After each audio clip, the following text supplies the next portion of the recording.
Hello.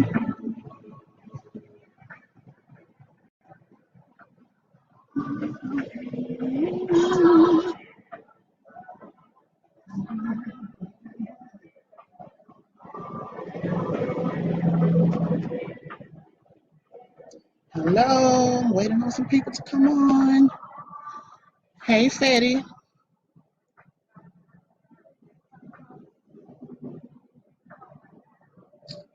I'm on two devices again today. Hey, James. Hey, Narelle. Um, what I want to talk about today, and for the record, the music that is playing in the background, I do not own the copyrights to it. You know, nowadays you have to say that, and you might hear some freeway noise in the background, but I hope it won't, distract you too much. I hope you can hear the message. Um, well, what I want to talk about today is spirituality and our health and how they are connected. And the last time that I did a Facebook Live, I was introducing a new group that I started. The name of the group is Black Poetry and Soul Consciousness. Yeah, James, I started them. My daughter, Brittany, she started the locks for me. I told you I was going to get them. But yeah, um,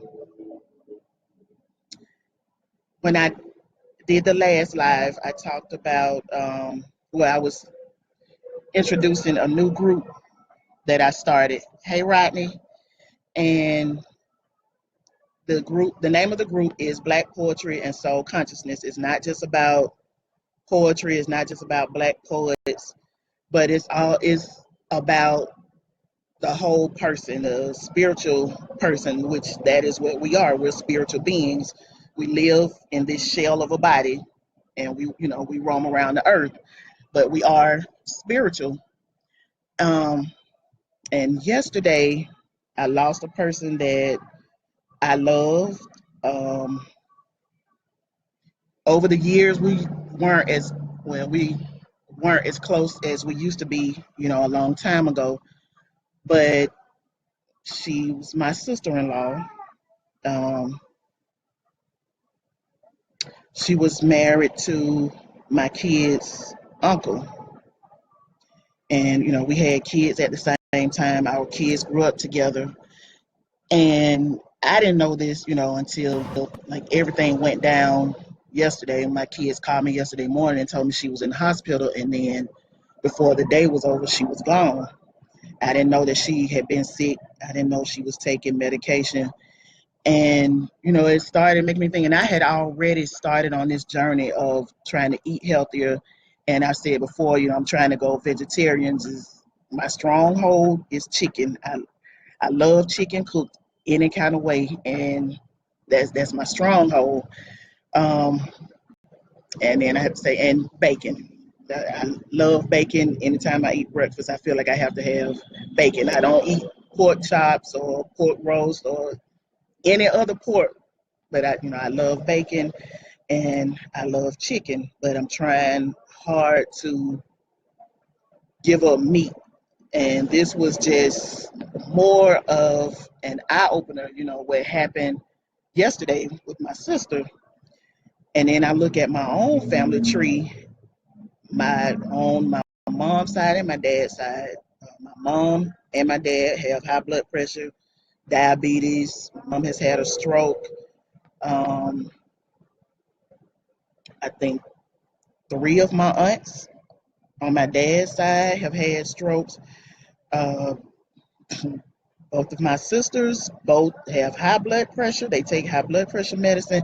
I've been blessed, to not have to take high blood pressure medication, or I don't have, as I know of, any signs of diabetes, but I want to keep it that way because it's in my blood, is so it could happen if I don't take the necessary precautions. So I just want to talk about how your spirituality in particular, African spirituality ties in with your health. And, I'm sure, well, I'm not sure, a lot of you are probably familiar with Dr. Sabi and his holistic approach to health, healing yourself. Dr. Sabi, he came up with cures for different diseases. They said herpes, HIV, just a lot of different diseases. He came up with the cure, and they were natural cures, not having to take insulin and dialysis and all of this stuff for these different diseases, but natural alternatives that come from the earth.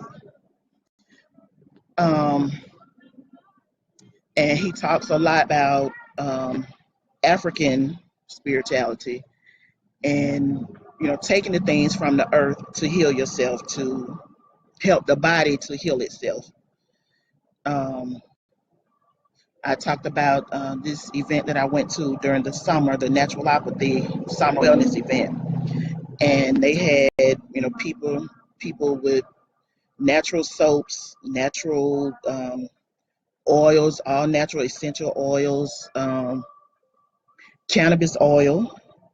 And if you've been paying attention, then cannabis oil is used for a lot of different things to heal your body. Marijuana, people who smoke marijuana is also good for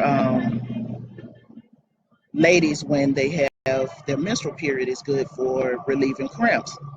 So just a lot of different things that Dr. CB talked about. The alkaline diet, eating foods that are electric instead of acidic, eating a lot of green foods, a lot of green vegetables, plant-based eating. And that's directly tied into our spirituality. He goes back to, the Yoruba culture, the days of Kemet, and how they lived, how they treated their bodies. They used, they grow their own food, and they use different things like aloe vera plants, and you can drink the juice from the aloe vera plant to heal different ailments in your body.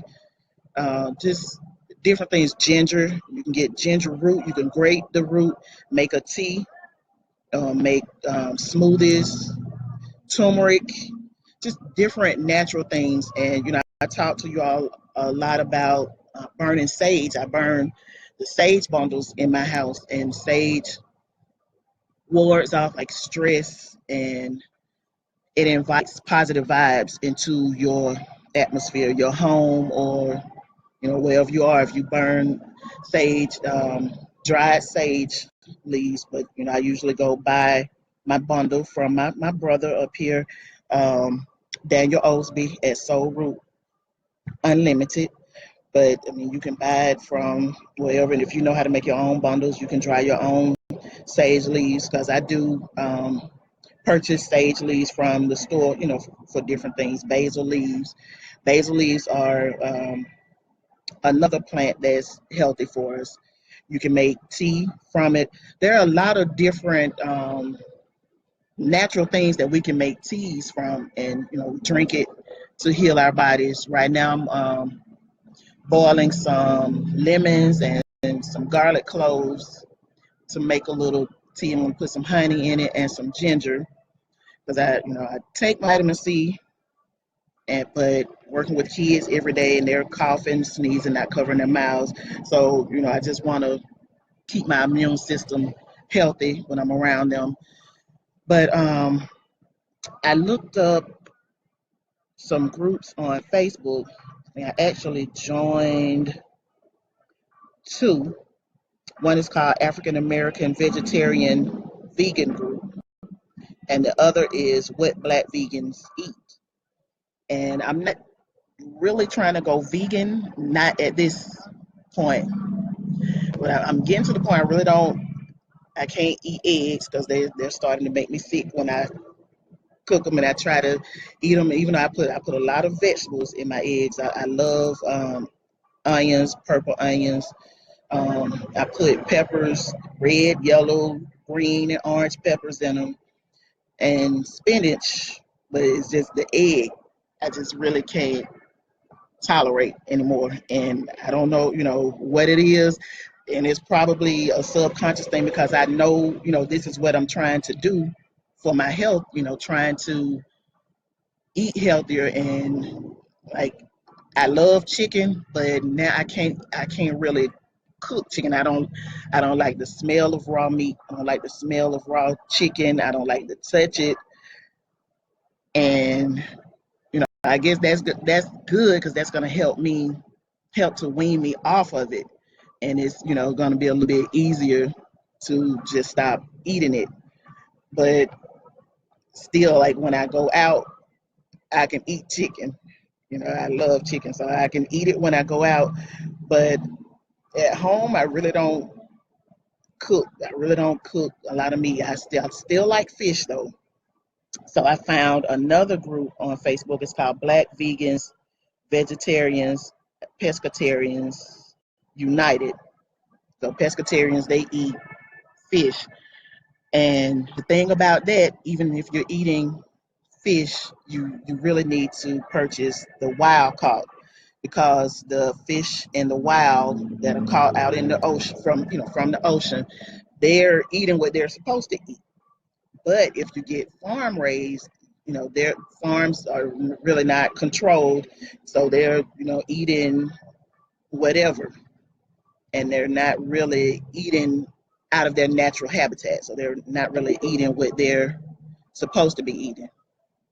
So it's best to purchase the, hey Tabitha and Nanny, Sharon, it's best to purchase wild shrimp. I eat shrimp. My daughter, she keeps telling me, Mama, you shouldn't be eating the shrimp either. And she said something she want to show me concerning shrimp, and it's probably going to turn my stomach when she shows it to me. So she hasn't shown it to me yet. But we're on this journey to healthier lives and living healthier lifestyles. And, like I said, I don't practice any type of organized religion anymore. And I'm not trying to convert anybody to anything because, like I said, this is not a religion. This is a lifestyle. And learning about my culture and where I come from, and how we lived, how our people lived. And then I hear a lot of people now, like when you bring up plant-based eating and alkaline diets and becoming vegetarian or vegan, a lot of people saying, well, our grandmamas lived to be 90 and they ate whatever they wanted to. They ate the whole pig and all this. But if you're talking about back in the 1920s, 1930s, 40s, they grew their own food. They didn't go to the grocery store and buy their food. They slaughtered their own animals. They grew their own food. They didn't go to the grocery store and buy produce with pesticides sprayed on them. So it was a totally different era back then. So when you're saying that, it's not the same thing. And then if you look at our parents and our grandparents now, they are dying of, they have diabetes and high blood pressure. It's not like then. They're not living, we still have some people who live to be 100. And I was looking at this video this morning, um, and I can't even think of the page that I saw it on, but this lady is 74 years old. She's a vegan. She's been a vegan, I think, um, for 27 years. But I think when they did that video, it was like 4 years ago. The lady was 70. So she's been a vegan now for like 31 years. This lady grows her own food. She has her own garden. She captures rainwater that she drinks. She drinks the rainwater and she uses it for her garden. Her husband, I think her and her husband have been married like 55 years. They've been married a long time. And he continued to eat meat even after she became a vegan.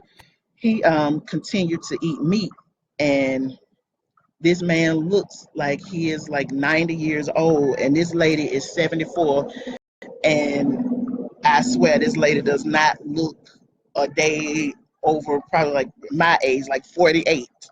And this lady is in her 70s, and they have two kids that are in their 50s.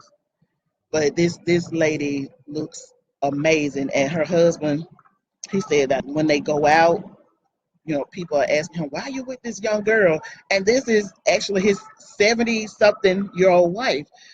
But that just goes to show you, how healthy eating can enhance your life. Because this lady, I mean, her skin is beautiful. She's a nice size. I think she's a size 4. I mean, I personally don't want to be that small. It's not about being skinny or whatever. It's about being healthy. But this lady looks phenomenal. She doesn't take medicine, and that's something else that I really don't do. I don't take medicine. And then what my daughter was telling me yesterday when my sister passed, that she had spoken to her, I think last month, and she told her they felt like the medicine was making her sicker. And I mean, the pharmaceutical company makes billions and billions of dollars off of people who really know, don't know about natural alternatives. They don't know about holistic health and holistic healing, and they make billions of dollars off of that. And she was saying she felt like the medicine was making her sicker. And, yesterday she passed. So I just feel like, we have to do better. And I'm not trying to push what I'm doing on anybody. I just know, myself and my daughter, we're trying to change our lives. Like taking medicines, we really don't take medicine. My grandchildren, they don't get vaccinations because, that contributes to um, autism, and it's being pushed very heavily before the babies even leave the hospital, that they get these immunizations before they even leave the hospital to go home. And then we have kids coming up with all these things that we never heard of. So I just want to, we got to do better. We have to do better. If you go back and look at the Yoruba culture,